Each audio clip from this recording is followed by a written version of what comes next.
Il était une fois une vieille chèvre qui avait 7 chevreaux et les aimait comme chaque mère aime ses enfants. Un jour, elle voulut aller dans la forêt pour apporter quelque chose à manger.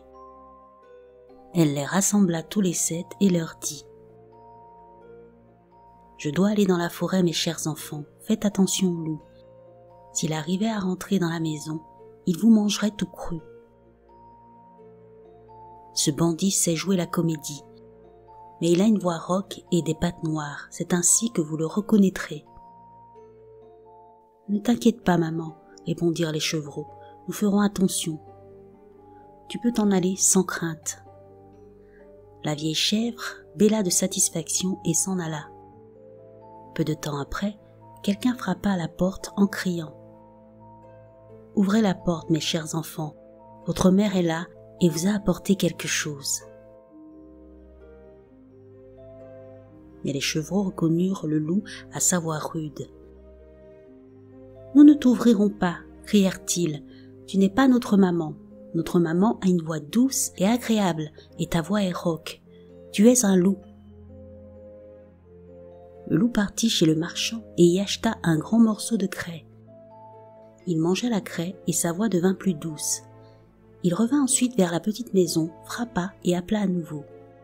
« Ouvrez la porte, mes chers enfants, votre maman est de retour et vous a apporté pour chacun un petit quelque chose. » Mais tout en parlant, il posa sa patte noire sur la fenêtre. Les chevreaux l'aperçurent et crièrent : « Nous ne t'ouvrirons pas, notre maman n'a pas les pattes noires comme toi, tu es un loup. » Et le loup courut chez le boulanger et dit : « Je me suis laissé à la pâte, enduis-la-moi avec de la pâte. » Le boulanger lui enduisit la pâte et le loup courut encore chez le meunier. « Verse de la farine blanche sur ma pâte, commanda-t-il. » Le loup veut duper quelqu'un, pensa le meunier, et il fit des manières. Mais le loup dit : « Si tu ne le fais pas, je te mangerai. » Le meunier eut peur et blanchit sa pâte. Et oui, les gens sont ainsi. Pour la 3e fois, le loup arriva à la porte de la petite maison, frappa et cria : « Ouvrez la porte, mes chers petits, maman est de retour de la forêt et vous a apporté quelque chose. »«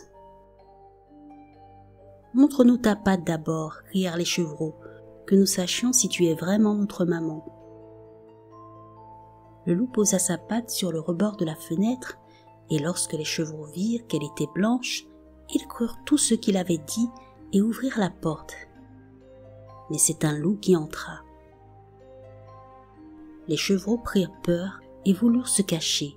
L'un sauta sous la table, un autre dans le lit, le 3e dans le poêle, le 4e dans la cuisine, le 5e s'enferma dans l'armoire, le 6e se cacha sous le lavabo et le 7e dans la pendule. Mais le loup les trouva et ne traîna pas. Il avala les chevreaux, l'un après l'autre. Le seul qui ne trouva pas était celui caché dans la pendule. Lorsque le loup fut rassasié, il se retira, se coucha sur le pré vert et s'endormit. Peu de temps après, la vieille chèvre revint de la forêt. Ah, quel triste spectacle attendait à la maison! La porte grande ouverte, la table, les chaises, les bancs renversés. Le lavabo avait volé en éclats. La couverture et les oreillers du lit traînaient par terre. Elle chercha ses petits, mais en vain. Elle les appela par leur nom, l'un après l'autre, mais aucun ne répondit. C'est seulement lorsqu'elle prononça le nom du plus jeune qu'une petite voix fluette se fit entendre.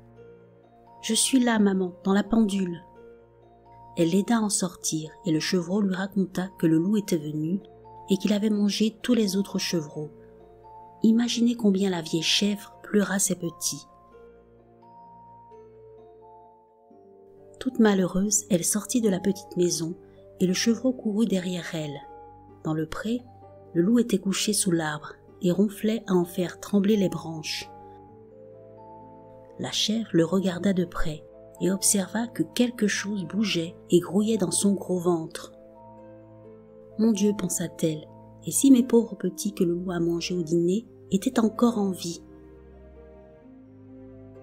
Le chevreau dut repartir à la maison pour apporter des ciseaux, une aiguille et du fil.